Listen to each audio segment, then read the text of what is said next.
At yun, samahan nyo akong tikman ang original at authentic na lasa ng chicken pastil mula pa sa QC. Talagang dumayo nga ako upang tikman ito upang hindi nalalayo ang lasa ng gagawin nating produkto. Alas 4 nga ng madaling araw nag-umpisa na kaming bumiyahe upang maiwasan ang traffic. Papunta na nga kami sa Dagu Bus Terminal upang bumiyahe papuntang Cubao. Yan nga kasi yung sasakyan namin upang makarating at bumaba sa Mindanao Avenue. Nakaakyat na nga ako sa bus guys. Yun buti na lang walang masyadong tao. Yun na nga, sa haba ng biyahe inabutan na ako ng pagliwanag. Tignan mo yung kalangitan dyan. Touchdown, Mindanao Avenue. Antok na ako dyan guys at puyat na puyat. Excited na kasi ako. Ang hirap kasing matulog sa bus guys. Hindi ako sanay matulog nang nakaupo. Umagang kay ganda nga at naglalakad ako dito sa may RP para puntahan ang mga kamag-anak namin. At yun, nakahiram na ako ng e-bike dyan guys. Kasama ko si James. Siya yung magiging videographer natin ngayon guys.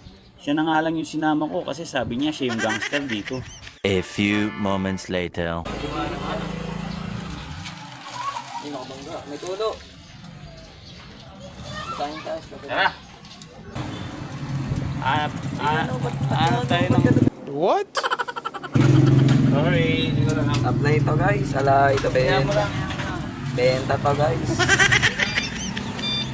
Kakagising ko nga lang guys, hanap tayo ngayon ng pater o chicken pastil na kilala dito sa may Nabaliches sa QC. Ay di ako naka-hoodie, pumunta ako ng QC. Kasi Yo, ito. Ito yung chicken pastil. Titikman natin ngayon. Nakakarang ba tayo sa daan? Dali. Isa pong chicken pastil yung mahang. Tsaka meron kayong nakabalot sa Oh, para medyo mas masarap yung kain natin. Tsaka mas masarap yung lasa is piliin natin yung nakabalot sa dahon. Ito 10 piso lang to guys. 10 piso lang mo. Guys, ito yung kanilang chicken pastil o pater. Halal to guys. Sa mga kapatid nating Muslim. Ito yung tamang pagkain niya. Yan o. Sarap. Damn! Sarap talaga. Pangalawang kain ko na to. Kanina kumain din ako. Kaso, medyo puyat-puyat pa yung itsura ko kanina kaya hindi ko inumin yung video. Maganda to, di mo? Ito kasi guys, pag bumili ka nito, kunyari papasok ko sa trabaho, kahit naglalakad ka, pwede nang kumain. Oh?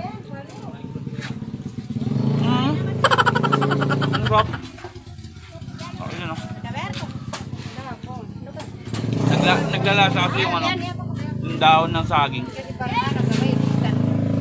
So, pumunta tayo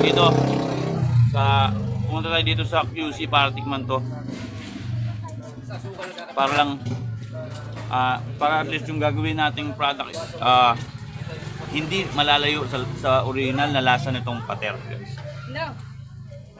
Kagaya ako. Tap. Kunin mo yung pula na bag. Tap talaga guys. Tap. Bilisan mo pula na bag. Hindi mabait. Ano? Tapos, Kinurhan na. may bayad ng ganyan, okay na yan. Tatapon nyo. Hindi pa pala ako nagbabayad. Hi ka muna. Ito si ate. Hello. So yun. Babayad muna ako. Gano'n ito eh? 10 lang no? Napakamura guys, 10 piso. Busog ka na. Diyan sa Pampanga, yung kanin natin 20 pesos na. Wala pang ulam yan. O ito, 10 piso may ulam na. Ganito nga pala ang tradisyonal na pagbebenta nila ng chicken pastil. Pati puto guys, binabalot talaga nila ito sa dahon ng saging. Yan yung chicken pastil. Ito naman yung puto na 3, 20. Yun nga. Moski yata yung tawag nila dyan. Hindi ko alam guys, paki-comment na lang kung ano yung tawag dyan. Yun, ako si Boss Kineto. Kung ngayon nanonood ka pa rin dito sa video na to, paki-comment naman kung tagasan ka. At paki-like and share and follow mo na rin itong page na to para maging updated ka sa mga susunod pang video. Maraming salamat sa inyo guys. See you on my next vlog. Bye!